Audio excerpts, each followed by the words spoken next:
आपके साथ क्या मामला हुआ है?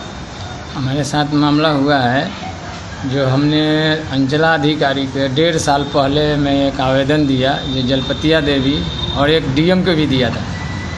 और जलपतिया देवी को 2 डिसमिल ज़मीन 11,234 से उसको 2 डिसमिल ज़मीन बनबस्ती मिला, और उसके आजू बाजू में जो 11,228 जो है वो मेरा ज़मीन हुआ।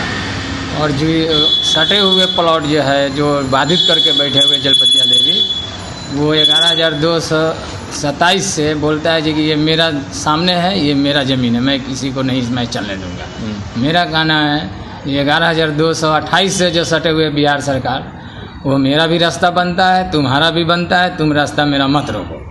लेकिन जबरन ये दक्षिण साइड दिशा से उसका घर का आना जाना था, जो काफ़ी चौड़ा जगह है, जो बिहार सरकार का सटा हुआ उसका सटे हुए जगह है, उसको उधर से बंद कर करके 13 तारीख को ये 13/8 को क्या किया जो कि बंद कर दिया उधर से दरवाज़ा। और जिधर गली है जो पीछे बांस वगैरह रास्ता भिंडे के होते हुए जो रास्ता निकलना था, जो हमारे 28 तक के प्लॉट में सटे हुए बिहार सरकार, उस रास्ते को ये बाधित कर दिया और जबरन किसी सामान से जंगल झाड़ जाना काटी टोटल से बंद कर दिया। और बंद करने के कारण मारपीट का संभावना बन गया। मारपीट नहीं हुआ, लेकिन फिर भी फेंक बात में जाकर इंजरी अपना रिपोर्ट बना कर करके हमारे पूरे सदस्य को, अपना घर का जितने भी फैमिली था उनको ऊपर जा करके केस कर दिया। बिना मारपीट इंजरी बन गया। अच्छा। और कुछ लोग इसमें दबंग लोग हैं जो वहाँ पर सदर में जाके अच्छे तरह से पैसा कौड़ी दे करके इस केस को आगे बढ़ा दिया। जो हमारे थाना में आने के बाद में हमको भी मजबूरन मैंने इस पे केस करना पड़ा, और जिसके कारण है ये कि मैं अपना बेल वगैरह करा करके मैं अब केस के मद्दा में चला गया। अच्छा, पुलिस प्रशासन को आप सूचना दिए जिस समय वो विवाद कर रही थी?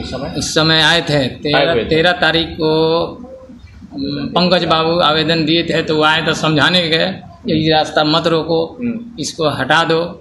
और इतना बोलने के बावजूद भी बोला प्रभारी साहब को जो कि हमने नहीं हटाएंगे, ये रास्ते पर रहेगा तो रहेगा। प्रभारी साहब को भी धमकी भरा? हाँ, धमकी दिया। और दूसरा ये भी बोला हमको मार दीजिए, काट दीजिए पैसा, लेकिन हटाएंगे नहीं तो नहीं हटाएंगे। अच्छा। उन्होंने लौट गए, बोले जाओ ये कि हाँ चलिए आइए, अब अपना देखिए, देखता हूँ कुछ। मैंने अपना दिमाग से कुछ सोचे, अच्छा बात यहाँ देखा जाए। मैंने समझाने सुलझाने आए हुए थे? समझाएं वो उस व्यक्ति को जो हटा दो, लेकिन नहीं हटाया। वो बोला जे कि आप मुझे मार दीजिए, काट दीजिए, नहीं हटाएंगे तो नहीं हटाएंगे। प्रभारी साहब को भी धमका दिया।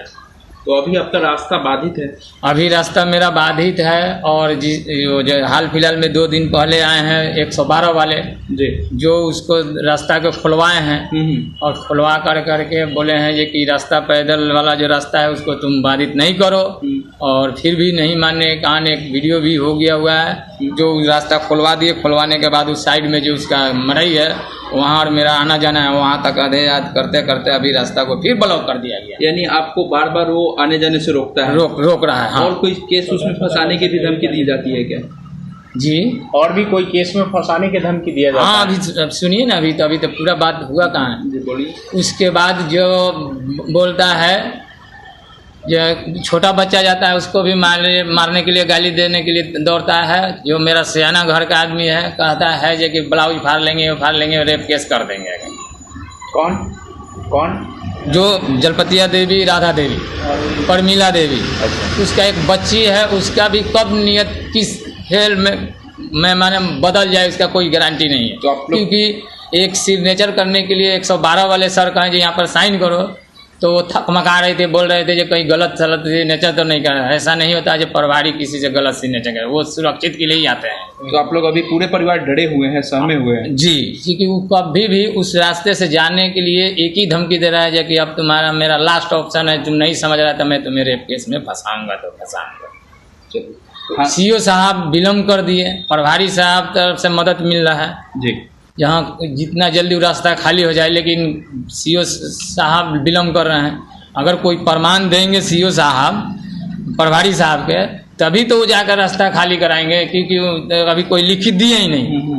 लिखित जब देंगे उसके बाद ही ना कुछ प्रभारी साहब एक्शन लेंगे जो कि भाई सही क्या है गलत क्या है।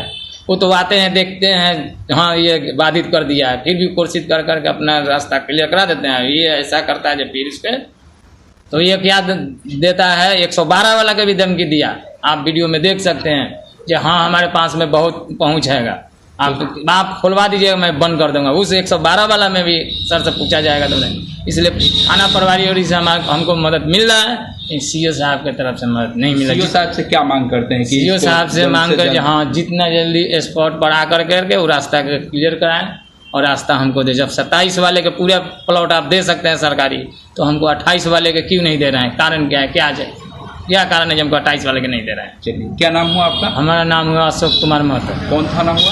पारू थाना हुआ। घर हुआ पारू चौक, प्रॉपर मतलब PhD पानी टंकी के निकट ही मानिए ना उसको, क्योंकि उसी के जानकारी है। पारू पोखर जिनसे मामला है उनका भी नाम क्या हुआ? उनका नाम हो गया जलपतिया देवी, राधा देवी, प्रमीला देवी। क्योंकि वो लोग सिर्फ लेडीज ही सामने होते हैं, दामाद लोग यहाँ नहीं रहना चाहता है, लेकिन ये लोग लड़की लोग दबाव बनाए हुए नहीं मैं यहाँ पर रहूँगा। आप रहो लेकिन किसी का रास्ता नहीं रोको। हमको ये दिक्कत नहीं है जो कि आप रहने के से जहाँ क्यों रह रही हो, हमको सिर्फ रास्ता रोका जा रहा है। जिस रास्ते के लिए सिर्फ सीओ साहब अच्छे तरह से जान रहे हैं जहाँ हमको रास्ता के लिए ही दिक्कत है। आपको रास्ता चाहिए? जी, हमको रास्ते के लिए दिक्कत, हमको घर बनाने की जरूरत नहीं है। आपको भय भी है उससे? हाँ भय इसलिए जो कि एक ही धमकी देता है जहाँ हमारे पास में 7 जिला का मेरा पहुँच जाएगा। अच्छा।